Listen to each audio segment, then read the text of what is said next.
So welcome back to another episode of the Hart2Heart podcast. And my guest today is Jordan Schachtel. And Jordan is an investigative journalist. He's been covering COVID quite consistently and quite thoroughly for the last little while. I follow him on Twitter. I definitely encourage you guys to follow him on Twitter as well. So Jordan, if you don't mind just introducing yourself a little and telling us just a little bit about yourself before we get started. Yeah, hey, so Jordan Schachtel, I'm a journalist. I have a Substack called The Dossier. That's kind of my new project. It's my independent publication. Been doing that for 6 months. It's seen some pretty solid uptick in subscribers and all that good stuff. I've been a journalist for the past 7 or 8 years, mostly covering foreign policy, sometimes covering politics, kind of involved in more so the right of center media world.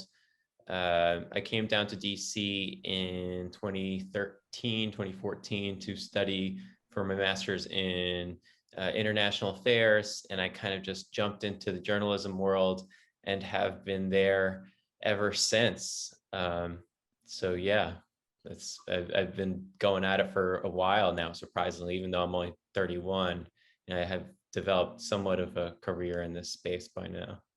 Yeah, that's awesome. No, we're super happy to have you on the show, and yeah, let's just kind of get into some of the COVID stuff that we wanted to ask. So, I know that you're a big proponent of anti lockdowns. You're quite against lockdowns, and a lot of the research, that I've seen, basically all the research that I've seen, has kind of indicated that the lockdowns, are not working. And so, like, were you kind of surprised when the governor of Texas today indicated that he was going to end all the lockdowns in Texas? Yeah, the only thing I was surprised about was how long all of it took. And I think you'll see that at least a lot of GOP governors, I think you'll see them removing the mask mandates and other business restrictions shortly, because in Congress there's a big movement across the board. Whether you have like the very much like down the middle Republican or all the way to the right Republican, they all seem to be unified now against lockdown. So I think the governors will follow suit. Unfortunately, this issue has become extremely political, even though it's like not a political issue. It's more of, I think, there's one camp where you believe in like people have the right to make decisions for themselves. And you have another camp where people believe that individual behavior must be, monitored, and people have to be, tools of the state essentially, and it should only be granted certain rights. I think it's a very anti-American mindset, but it's good to see that Texas is finally coming along on this front, and that they're ending the restrictions that have done nothing but cause pain and suffering and have had no positive consequences whatsoever. Yeah, and I agree with you on that. I like when COVID initially came out, like, just for the first month or so, I didn't really know what to expect. I was still, gathering a lot of the data, and some of the sources that I thought were, very high quality, like CDC and stuff, were saying that, like, it's basically 20 to 40 times worse than the flu, and 2 to 3 times more transmittable. And if that had been true, then yeah, like that would have definitely overburdened the hospital system, and it would have caused a lot of trouble. But 12 months later now, I think we can say it's 12 months. It's those numbers have turned out to be false. And I agree with you that the lockdowns really haven't provided any benefit whatsoever, and they've destroyed a lot of businesses. Particularly for small business owners like gyms, yoga studios, restaurants. I know a lot of people personally who own such businesses, and they've said that it's been quite a struggle. And I know that you've also chatted quite a bit about the mask mandate, and I know there was a study. I think yourself, and I don't know if you follow. I forget actually his first name, but his last name is Hart on Twitter, and he indicated that the states that have had a mask mandate don't have lower cases than the states that have had a mask mandate. Can you speak on that a little bit? Yeah, I mean, I'm not any type of mask propulsion scientists or anything very specific, but I have looked at the numbers, and a lot of people. I think you're referring to Justin Hart, who's also Yeah, Justin, really, that is name. really smart data scientist. And yeah, the numbers speak for themselves. I mean, Florida, where I live now, has not had a mask mandate for many months. And, the compliance across the United States has been very high consistently, because a lot of people, just believe what the government's telling them, give the government the benefit of the doubt. And there's still, in major metro areas, vast majority of people are wearing masks. I wrote an article about this, how a universal masking threshold was established at 80%, is what most of these scientists said. And America, in densely populated areas, far exceeded that number. You had over 95% in most communities. And whether people were wearing masks or not wearing masks, it did not make an impact on the COVID numbers we were seeing. So, you can kind of conclude from that what are the masks actually doing? They're not particularly helping people from stopping them from getting sick, or getting an infection from someone else. And there's another cognitive scientist that's been really good on this front, Mark Changizi. I don't know if you're familiar with him, but he's been talking about, there's all these other implications of masking up people. There's, vision issues from senior citizens not able to, keep their balance and look down. And, falls are a very big deal with senior citizens. There's also, you're not able to convey emotion to people. And, there's psychological negatives. There's physical health negatives. I know that athletes used to train in masks, but a couple of years ago, there was kind of a definitive study that said, actually, you shouldn't train with oxygen deprivation because it doesn't really do anything for you. So, we're putting children in masks. There's so many negative effects of masks, and they're all meant to stop this disease that when everyone was masking up, the COVID rates were never higher. So what exactly is the point of masking again? It's become, and I've written about this, it's almost like a superstitious cult at this point, because people, they're part virtue signaling, part thinking that, they're morally superior, part thinking that they're, scientifically superior, but there's really no particular evidence for this. So it's become almost like a religious thing, and cult-like to an extent. Yeah, I totally agree with you that, it's like, it's one thing if you're wearing a mask, maybe, around some older people, and you're trying to like protect them. But when you're driving in your car by yourself and you're wearing a mask, like, what are you doing? That's really just, a complete, virtue signaling technique that I think people are using. And unfortunately, like you said, a lot of people have bought into it. And even before a lot of the mask mandate was out, I mean, people were actually wearing masks on their own, just to kind of think, virtue signal for the most part. And I mean, on that note, like, I don't want to say I'm completely against masks. I'm still teasing out everything, but like looking at things and understanding how it works, from my understanding, it takes roughly 1,000 droplets for me to infect you with COVID.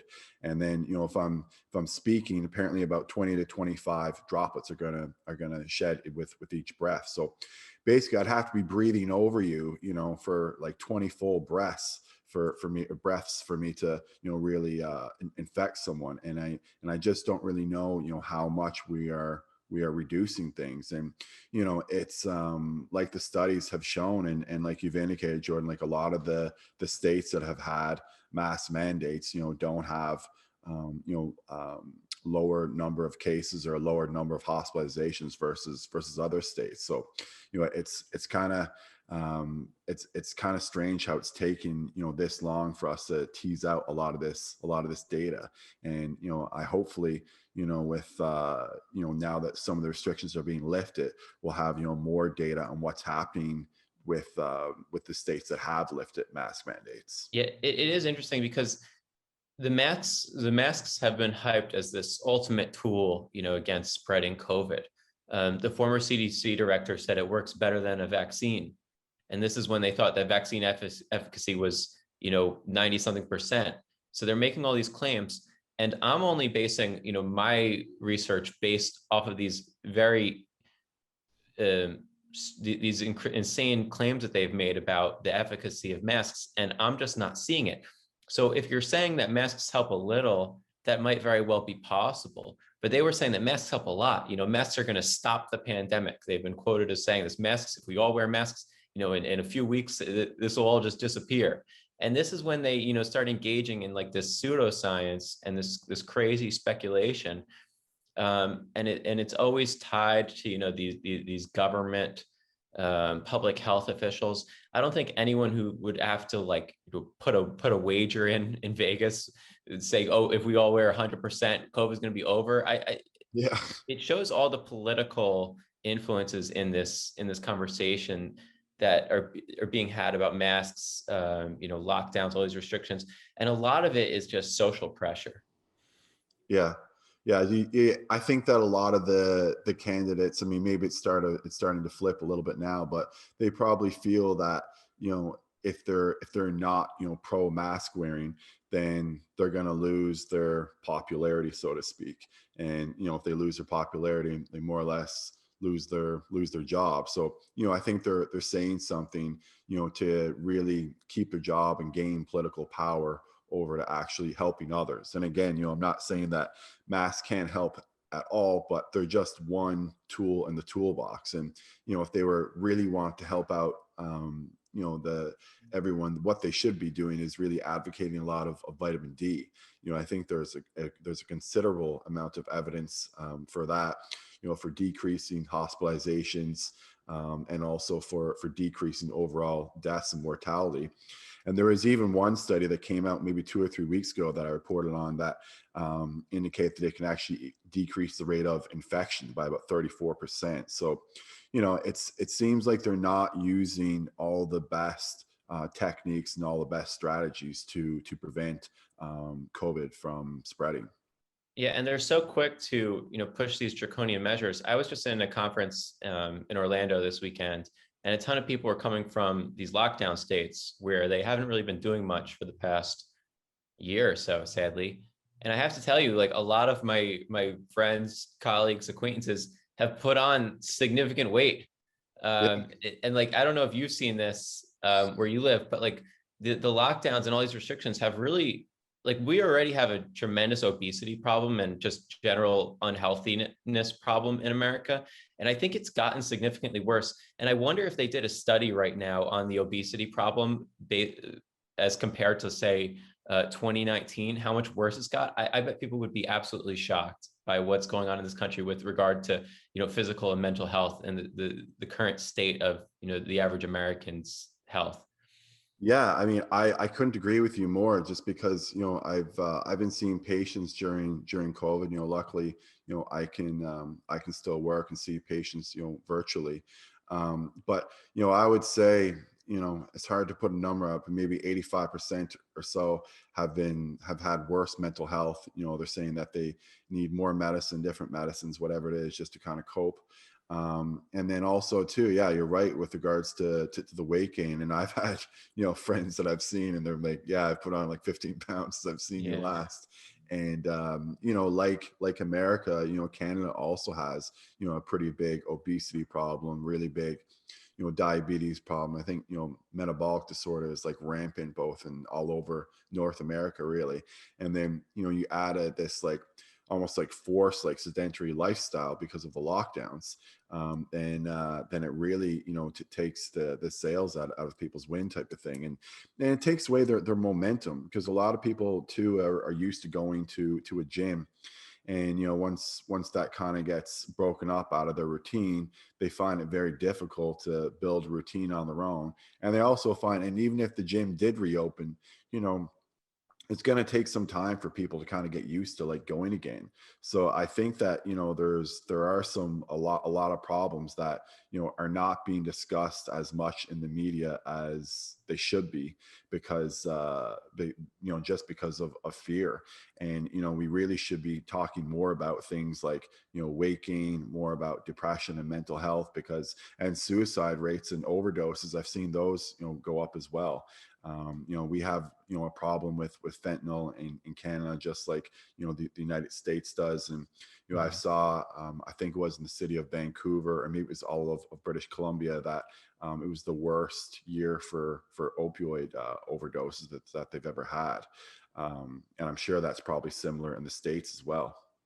Yeah, there's actually a lot of Canadians here in Florida that came down kind of like a few months ago, and some of them who are still Canadian citizens, want to have access to Canadian healthcare, are now finding themselves making like a decision like, oh, should I overstay my visa, basically? And like, because, they're talking about these quarantine hotels and, having to pay your way through those. And it just seems like things are getting progress, especially in Canada. You have, there's no real federalism, though I do understand that some provinces have more lax measures than others. But like when the central government kind of says something, you're more, I suppose, beholden to it if you live in a major metro area than, say, if I'm in Florida and my governor says, F off to the president, we can kind of just do our own thing.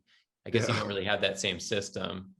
But I've heard some stories out of Canada, and seen, I haven't been to Canada in a few years, but I've seen like Ezra Levant has done some good reporting with the rebel media, and it's like it's crazy to see what's happening, that especially like in Toronto, with the lockdowns. And it's like, I could only imagine how people live like that. It reminds me of kind of like the New York City vibes in March, April 2020, but like constantly.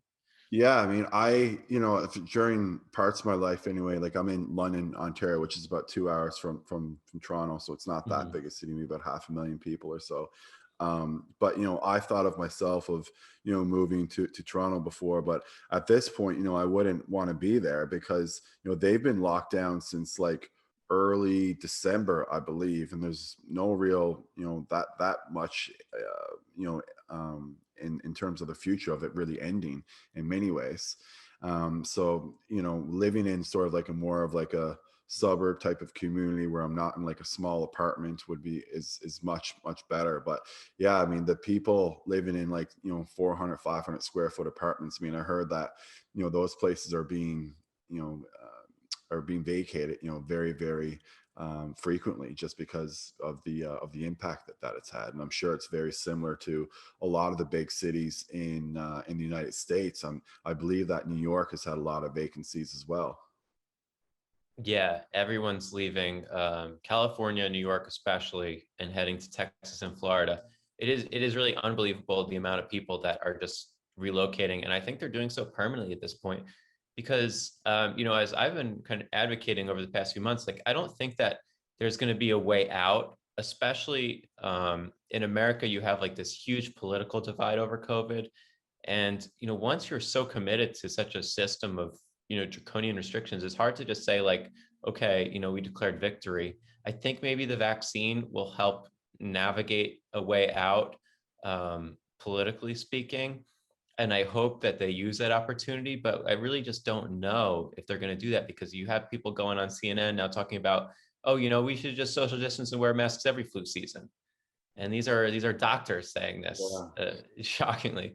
And it's upsetting, because the uh, the West used to stand for certain principles, and it seems to me that so few people understand those principles this day and age, or are familiar with them. People are so quick to jump onto the latest government mandate, and they're just not. I think that the coalition for like kind of sanity and rights first before government mandates is growing. But I was so surprised last year to see how few people were willing to stand, on those principles. Yeah, and I gotta say too, like I've met a lot of like I really appreciate your perspective, because as an investigative journalist and someone who's healthy and takes care of himself, like you don't really have like a bias, like a reason to be against COVID. And I'm not necessarily saying that doctors have a reason to be sort of like pro COVID, pro lockdown, but it seems like a lot of them are. And it seems like there's not very many doctors that are willing to sort of just be objective. And I think that they feel pressure, from their colleagues, from the regulatory bodies that, look over them and issue them licenses. Like, I think a lot of the doctors are really very afraid of this. And, that's why it's like when we hear all the time, like in Canada, every day there's some headline about Canada's top doctor does this, Canada's top doctor does that. And it's like, okay, but like that's like one person, and this person is sort of like trained to almost like, I hate to say it, but like look for like the worst, whereas like, a lot of, you want a doctor who's just trained to just look and see things objectively, not good, not bad, just look at things objectively.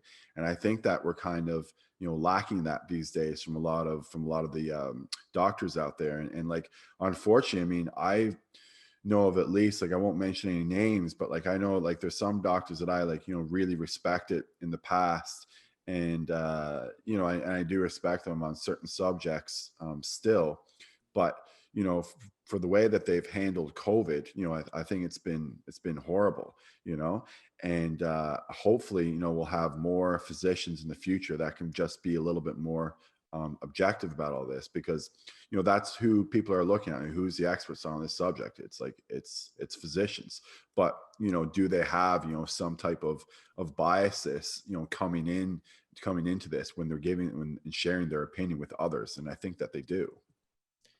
Yeah, I find that early on when I was reporting on this, that you were talking about with the the credentialing boards and these government agencies, that they didn't want to private, especially doctors in private practice or even affiliated with a hospital system.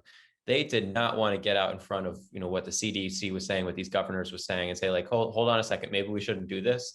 They kind of like wanted to see how it played out. And then I think you saw a lot more doctors speaking out. And you're right, like on the latter half of that, particularly I think in the academic doctors that aren't really involved with patients, but are very quick to give recommendations for how to treat an entire society. Yeah. We found that a lot in the United States, especially in the Ivy Leagues, where you had these public health chairs who no one really had heard of before February, March of 2020. All of a sudden, these people are being booked on cable news every single day. They have exploding social media followings. You have people with hundreds of thousands of followers who the year before were just researchers, or writing a textbook every 3 years at some prestigious university that's funded by America's enemies. So it was very interesting that these people have all of a sudden been thrust into spotlight, and I think a lot of them sadly kind of like it, and they've been given this like hero status. And since they're so invested in these COVID narratives, oh, I'm helping everyone with this and that they just seem to. I don't want to be cynical enough to say that they like basically asserting control over people, but it certainly seems like a lot of doctors, not those who seek patients, but these like academics that were previously, I don't want to say nobodies because they had achieved a lot, but they've achieved fame now, and I think fame does a lot of weird things to people. Yeah, no, I agree with you completely about, several of the points that you just made. Like, a lot of, academic doctors, unfortunately, like, you're right, like they don't see patients. They don't actually help, sick people because they're not seeing patients.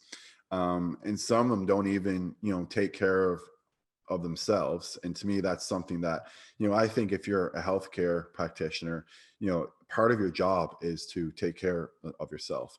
And, right or wrong, like for myself, like, I am going to, pass some judgment on someone if they don't take care of themselves. And I am going to question their advice much more than someone who does take care of themselves. So I think that, that a lot, and it seems to me that a lot of the doctors who are taking care of themselves seem to be more opposed and against COVID than the ones that that kind of don't.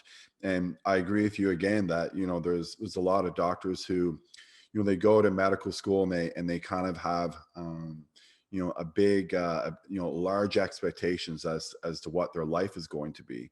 And then, as they kind of get into academic medicine and become a little bit obscure, they may feel like, they were cheated or a little bit disappointed with how things kind of played out in their life. And then, something like this comes along and it's almost like an opportunity. So, Yeah. and again, like, I don't want to be cynical either, but I definitely think that there's doctors out there that are like almost hoping that, COVID is something that is really serious and that is worse than what it is, because, it gives them power, gives them fame, gives them a sense of importance that some of them, didn't necessarily have before, which is, a very kind of scary thing. And again, like, it's unfortunate that everyone is trained to more or less like just kind of listen to doctors. And while I think that we should be listening to doctors, we should be listening to other people too. Like, data is data, and analyzing data is analyzing data. If we, whether you analyze financial markets, you're an investigative journalist, you're an economist, generally speaking, people who can analyze data can analyze data. And I think that we should be looking at, other people and other sources like yourself, so that, we don't fall into the trap of just listening to doctors and to their opinions, but also listening to other people who may come from a less biased point of view. And because of their less bias, they may provide, better insights and strategies overall. Yeah, I couldn't agree more. It seems like, well, even like the power trip kind of extends to the media world, especially in the corporate press, where, they're seeing like these CNN, New York Times headlines about, oh, COVID's bad because now we have this new strain, blah, blah, blah, blah, blah. And they see that, these articles are getting millions of clicks and views, and generating those types of clicks are so important to their business model. And sadly, a significant portion of the media is just trying to drive up outrage, fear, and hysteria. And I don't really have a solution to that. But there's a lot of press environments that thrive off of that. And what better could it be than, this supposed black plague that's going around terrifying people? They love that kind of stuff, sadly. Yeah. I think to kind of like, it's interesting when you see a lot of these like COVID hype people, and sometimes you get a glimpse of what they're doing in their personal lives, and it seems like they're not as worried as they're telling you that you should be worried about COVID, which is always enlightening. Especially in the U.S., we have these members of Congress that are flying around everywhere, and they don't seem too concerned. They're still holding in-person votes.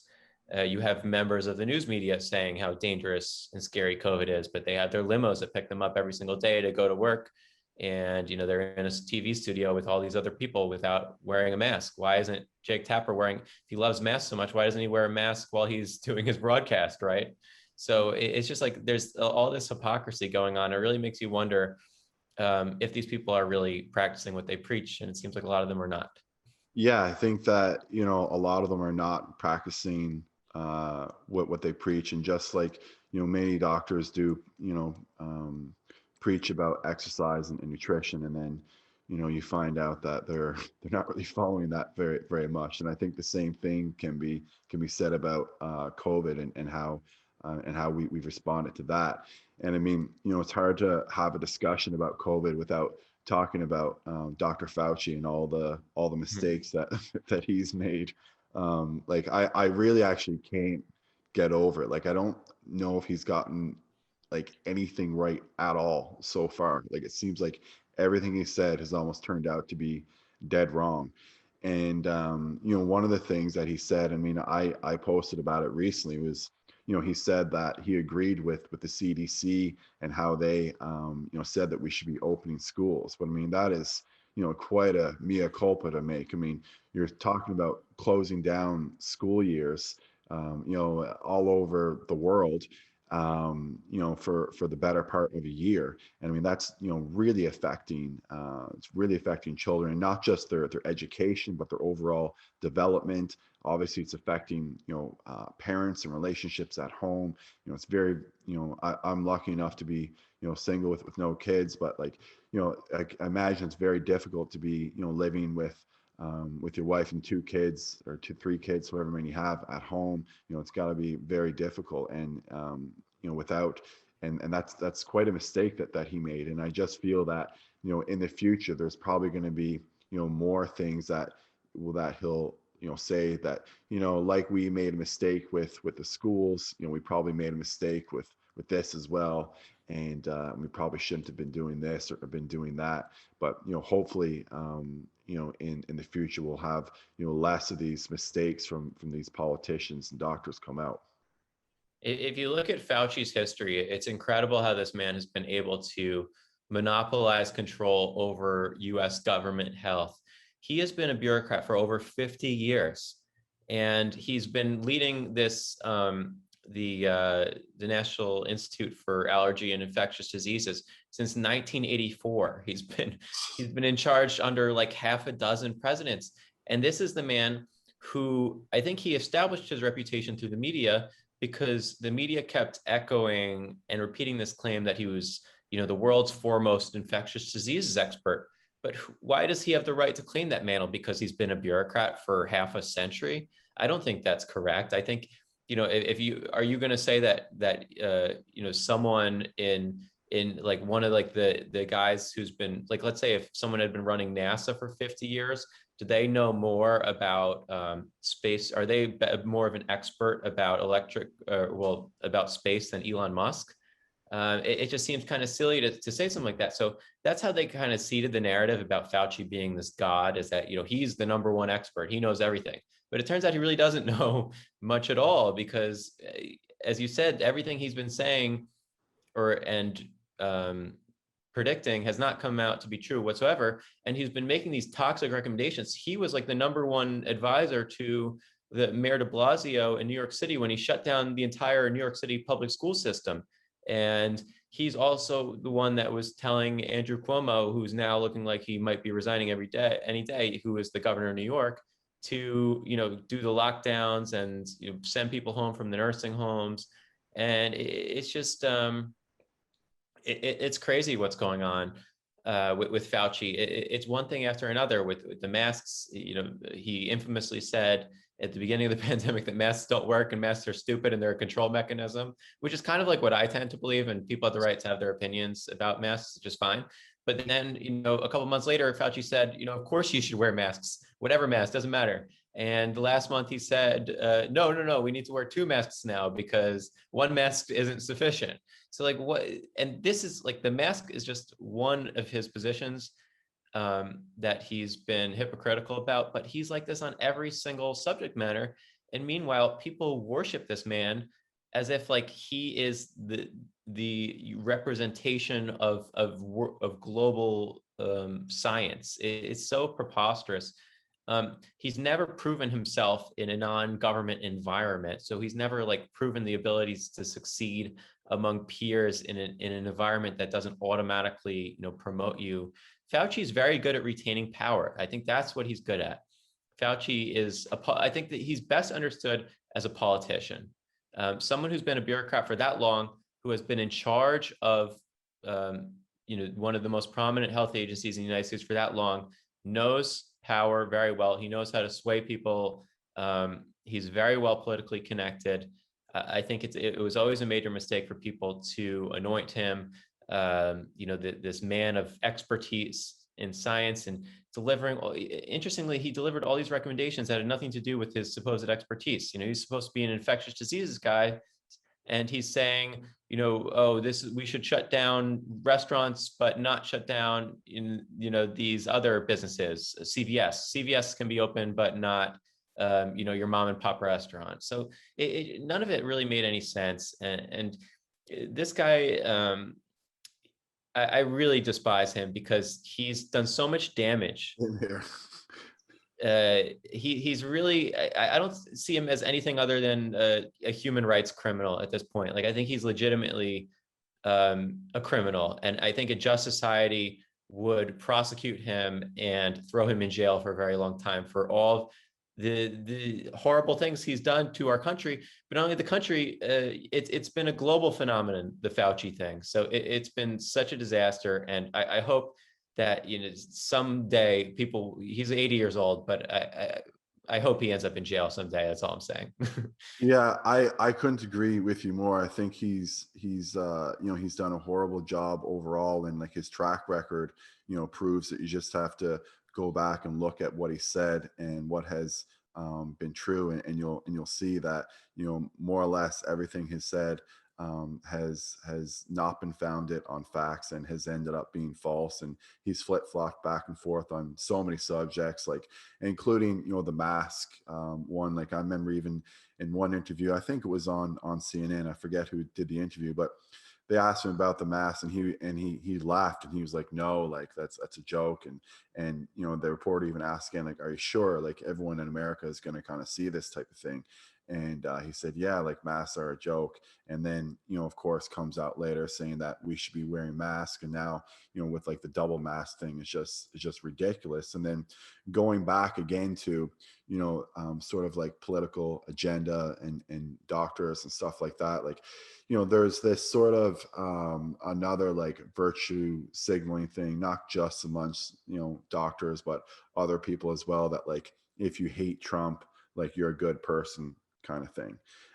And you know, he had that one sort of you know, famous-ish clip when Trump said something, I think it might have been about hydroxychloroquine, and you know, in the background, for the people who are watching this on video, Fauci kind of went like this and put his hand over his face. And then Right. I don't know how many of my doctor friends on Twitter and Instagram like had that as their meme, you know, or as their profile picture. So like he was sort of like, you know, their god in some ways, because he had, you know, stood up to like Donald Trump and oppose, you know, what he was saying. But again, you know, I think that, you know, he wasn't being, you know, objective at the time, and he's not really discussing, you know, any potential treatments. Like he's talked very little about, you know, the stuff that we've talked about that may be, you know, effective, things like vitamin D. He's never mentioned, you know, there is another treatment, ivermectin, that does appear to have, you know, some pretty good efficacy as well. I think we're still waiting to hear on whether IV vitamin C can do much. I think it might just do very little so far, unfortunately. But you know, there definitely are some other treatments that, you know, Fauci's not discussing that should be discussed. So like, not only is he, you know, promoting agendas that are false and potentially dangerous and that he should be, you know, jailed for, he's also, you know, not promoting the things that could be, you know, very, very beneficial to people. I think that, you know, he's doing just as much of a disservice as telling people to wear 2 masks as he is when he's, you know, not telling people to, you know, load up on vitamin D. It's kind of like a micro picture, what Fauci's doing of the macro issue, I think, with medicine in general in America, is that people are so focused on, you know, giving you these, whether it's like opioids or these like, you know, something that is really a radical departure, as opposed to just like telling someone not to eat junk food, to exercise, you know, take vitamin D. You don't hear Fauci ever saying this. It's all about, you know, these societal rearrangements that we can make to help people. He's always thinking about it from, you know, how to fix the ant colony, instead of like how informing other humans that are like, maybe you should take some responsibility on a personal level. And if you don't want to be, you know, vulnerable to COVID, maybe you should consider partaking in a more healthy lifestyle, and here's how you can do it. You know, Fauci doesn't say anything like that. Fauci just says, we need to shut this down, shut this down, shut this down, do this and this and that. You know, the virus is out of control, it's going to kill everyone. Instead of like being like, okay, so if you're in this demographic, you don't have much to worry about, and maybe you can enter into this space, and you know, you're way out of shape and you've been sitting on your couch all day.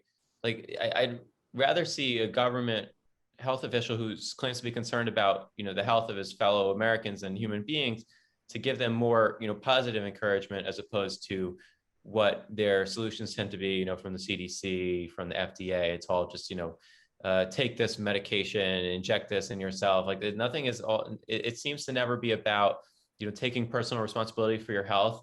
And this is kind of another big issue in the United States, like this whole thing about body positivity, this whole movement about how we're not supposed to discuss this type of stuff anymore. And it's interesting because as COVID has shown to be much more, the data is very clear that if you're unhealthy, and I know a lot of people can't help it. Sometimes, you're just born with a particular condition, or you're, elderly and susceptible. But there's a lot of people, I'm 31 years old. There's a lot of people in my particular, age bracket that have avoidable conditions concerning their health. And we're not allowed to talk about that anymore for some reason. Is that, society has decided that we can't talk about that. So it's hugely alarming. And COVID has been like the ultimate wake up call for so many people. And imagine if instead of panicking for the past year, they decided to just lift some weights and get some cardio, and how beneficial that would have been, instead of being like, oh my God, I need to wait for the vaccine. I'm so scared. I wish that they had been receiving that type of guidance all along.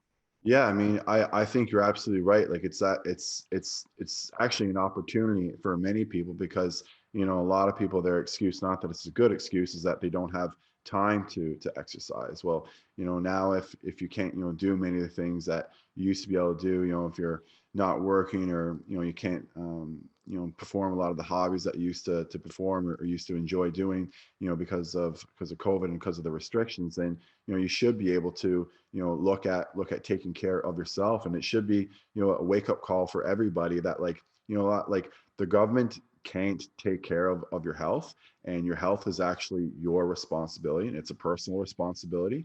And we're not going to babysit you on this, and make you do this and make you do that, and put these restrictions on you. We're going to actually put that on you, so that you guys actually make yourselves happy. And I think that would have made things much better, not just for COVID, but just for everyone's general health overall.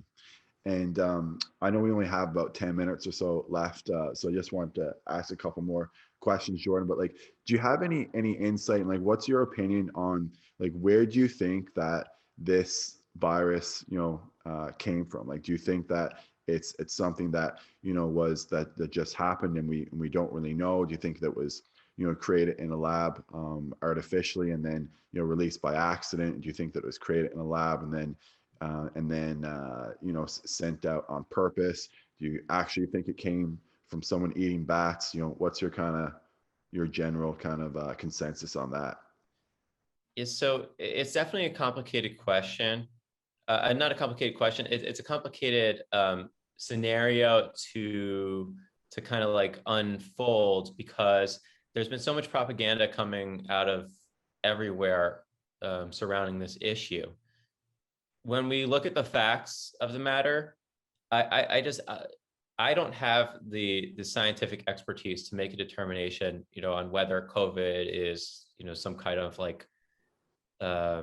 Chinese bioweapon kind of thing, or if it's just some accident released from a lab.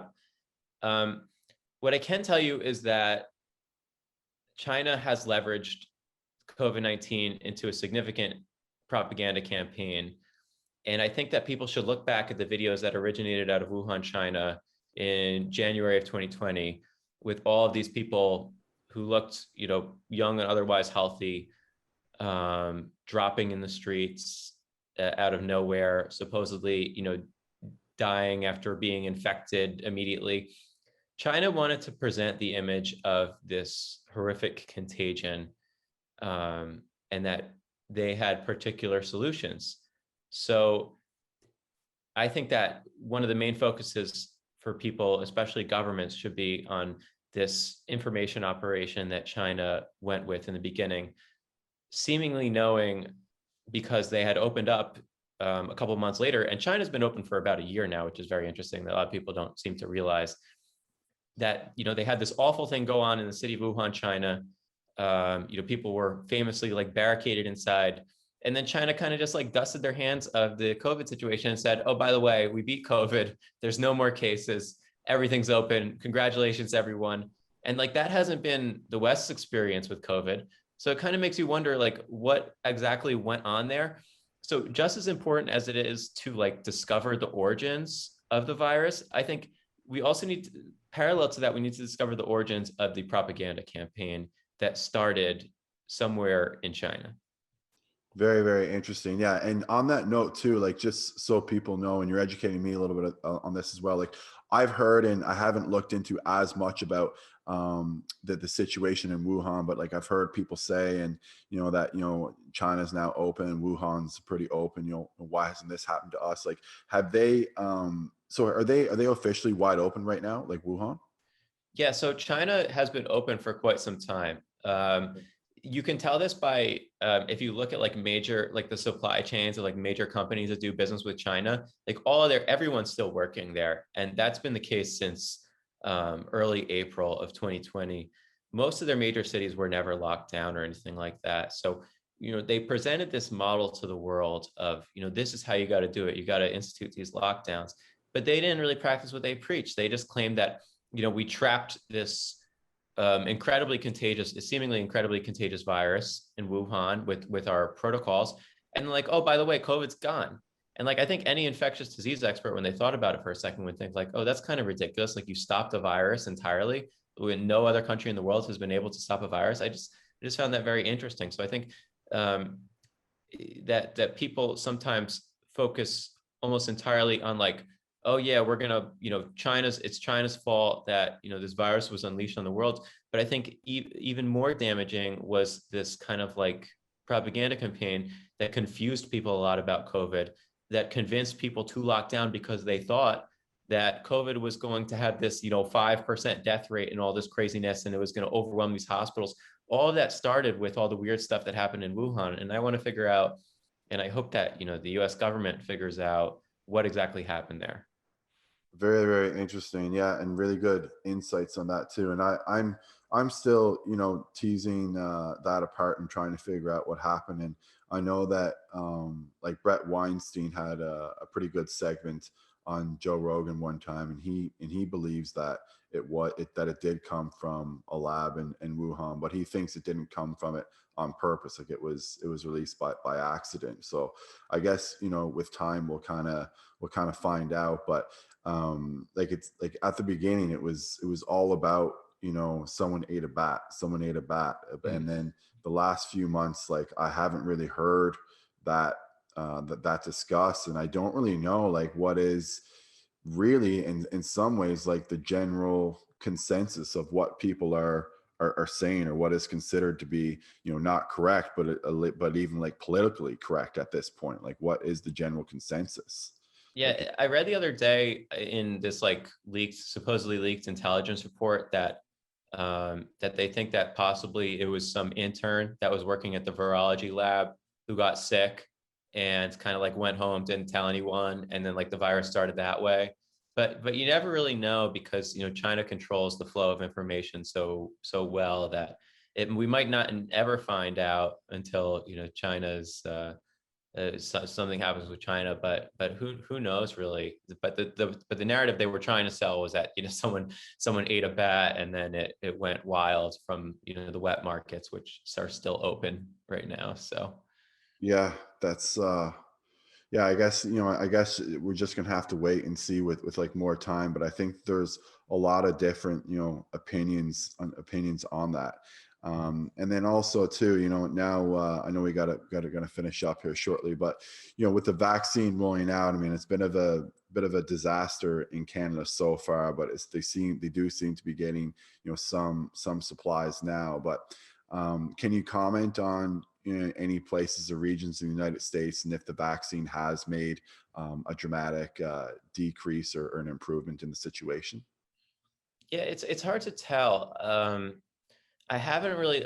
There's been a bunch of people that have been tracking the vaccines, but it's tough because like with the seasonality of the coronavirus, and how it infects people, whether it's the winter season or summer. It seems to be more of like right now the numbers seem to be more of an indicator, like the drop in cases of the seasonal effect. Um, but I think that vaccines are, at least in a lot of states, being used as a helpful tool to say, okay, now we have a vaccine, like there's no more excuse not to not to reopen the state. Some people are kind of pivoting to this like permanent COVID safety regime, but I think the vaccine for rational people should be like the last excuse that these so-called public health experts have to continue to advocate for the shuttering of society, because once you have an effective vaccine, there should be really no reason for these restrictions, Yeah. unless you want to have a unless they want to have a debate over making this thing permanent. Like, this thing should be over, and Fauci needs to like go home and get off the television. And that's like, the vaccine should be the final stage, as it is, with like the polio out, the infamous polio outbreak, and other outbreaks in histories. If you have a vaccine, that's pretty much the closest thing you'll ever get to a cure, right? So it should be ending. Yeah, and I've seen, Fauci on different videos say that, like, just because we have a vaccine doesn't necessarily mean that, we're going to have to stop masking or stop social distancing, which, to me doesn't make much sense. So it's like, so why get, the vaccine sort of in the first place? There's kind of a strong argument to be made there. And like, I was actually just looking in Canada or in Ontario, where we have these different zones, and green zone is, I guess, the friendliest zone. And even in that zone, it says that like there's still some restrictions, like buffets, for example. Like, it doesn't seem like you're ever going to be able to go to like a buffet again, like ever, like based upon what some of the what's been said in some of these documents that are online. But I feel that there's some type of political agenda going on, where people want to elongate and prolong this kind of thing. Whereas if we have like the vaccine, and even the people who are feel very strongly about how effective the vaccine is, and maybe it will be, that strong, like, those people will say that once we have the vaccine, then things should be okay. We should be able to go back to normal. So it's very disheartening when you hear people like Dr. Fauci, and other so-called experts say that even after we have a vaccine, we're probably going to have to still social distance and have the mask mandate. Yeah, it's to continue this like state of them being these celebrities and powerful figures. There's no legitimate argument for, well, so again, it comes down to, if you're on the side of like the individual liberty types, or if you're on the side of the government controls everything types. Like you said, that the government has decided that buffets are not a good way to go about eating, so therefore buffets. But the government should never be in the business of regulating buffets or regulating a lot of people's way of life. I mean, if it were up to me, the government would just be involved in basically like protecting me from foreign military invading, and would leave me alone for the rest of my life. So Yeah, so it's just like, I'm with you. that there's a certain amount of government intrusion into society that people agree to. But the Yeah. fact that they're trying to like, regulate buffets and stuff like that, and in the United States are doing a whole other bunch of things that are ridiculous, means like they've tried to push they've moved these goalposts so far that they're just trying to interfere in every aspects of our lives. And I hope that more people come to reject this type of stuff. Yeah, I want, the less government involved in my life, the better, in my opinion. Like, I'm not like, completely anti-government. Like, I'm not one of those people that says, we need to defund the police. Like, if Mhm. anything, I think we should need to, fund the police even better, so that we have better cops who are better trained, who are, better able to respond to situations. So I'm not like completely against, the state completely, but I definitely think that they should, the less they interfere with my life, the better. Jordan, unfortunately, on that note, we're basically out of time here now. So if you can just let people know again, where they can find you, where they can subscribe to your newsletter, that'd be great. Yeah, it's just dossier.substack.com is my new publication. And thanks, Mike. I really appreciated you having me on. Yeah, well, thanks so much for coming on, Jordan, and I really appreciate it. Everything that you had to say today. I think my listeners are going to be very excited to listen to this, and I bet that they're going to be asking me to have you back on. So I'd love to get into it with you again sometime. Yeah, for sure. Anytime. Okay, brother. Have a good one. We'll chat again soon. You too.